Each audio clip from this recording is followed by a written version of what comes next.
penerbitnya itu Kaifa Publishing. Nah, bagi teman-teman yang hobinya membaca novel ataupun buku bacaan lainnya, ini wajib banget bagi kalian yang pengen buku yang menarik banget untuk dibaca, yang pesannya itu banyak banget, terutama bagi muslimah yang beristiqomah dalam ibaratnya hubungan maupun dari buku ini juga bahwa seorang Mayumi yang awal mulanya itu sebagai warga Jepang non muslim akhirnya berkeyakinan untuk pindah ke agama Islam.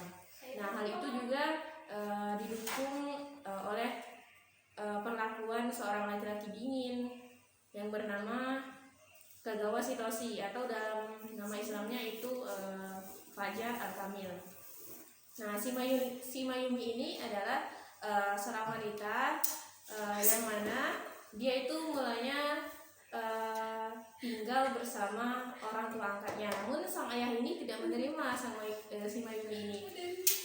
Tapi ketika si Mayumi kecil, ibunya meninggal karena melahirkan Mayumi, tapi ayahnya masih hidup. Tapi ketika berapa tahun setelah ia masih sekolah, ayahnya meninggal. Jadi terpaksa keluarga dari seorang laki-laki yang awalnya itu memang menganggap dia sebagai adik, namun ketika dewasa malah sebaliknya.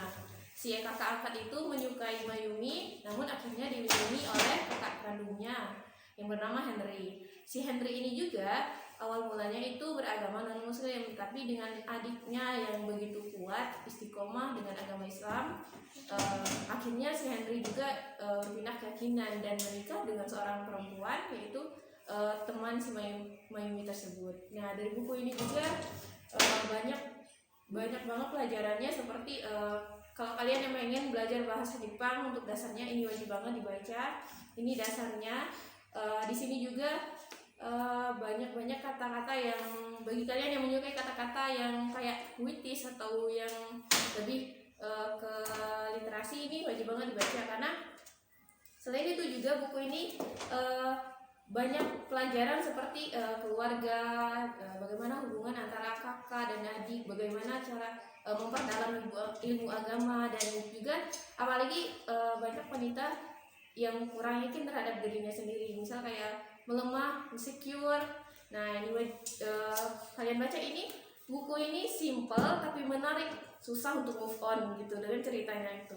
Nah, si Mayumi di akhir cerita itu, si Mayumi masuk Islam dan menikah dengan pria yang dia suka sejak ia lahir. Mereka ketemu itu di bawah jembatan karena berhenti di bawah jembatan karena hujan deras. Jadi ketika itu si Mayumi ini luka dibantu oleh si Kagawa Shitoshi. Nah, ketika dewasa rupanya si Kagawa Shitoshi inilah yang mulanya laki-laki kecil yang menolong Mayumi kala itu. Nah, ketika besar rupanya Mayumi menyukai Kagawa Shitoshi karena sikap dingin. Terus ketika istirahat ia tuh pamit untuk sholat.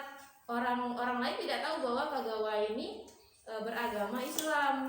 Maka dari itu Mayumi tertarik akan Islam dimulai pada perlakuan si Kagawa Shitoshi. Nah, ketika itulah pada akhir cerita si Mayumi dikenalkan oleh orang tua Kagawa yang mana dijodohkan kala itu. Si Mayumi sendiri tidak tahu bahwa si Kagawa ini calon suaminya. Dia menerima pernikahan namun tidak mau melihat calon suaminya. Jadi banyak banget dari pelajaran dari buku ini terkait hubungan, keluarga, istiqomah, belajar agama, belajar bahasa Jepang dan sebagainya. Baik, terima kasih teman-teman. Mungkin itu aja.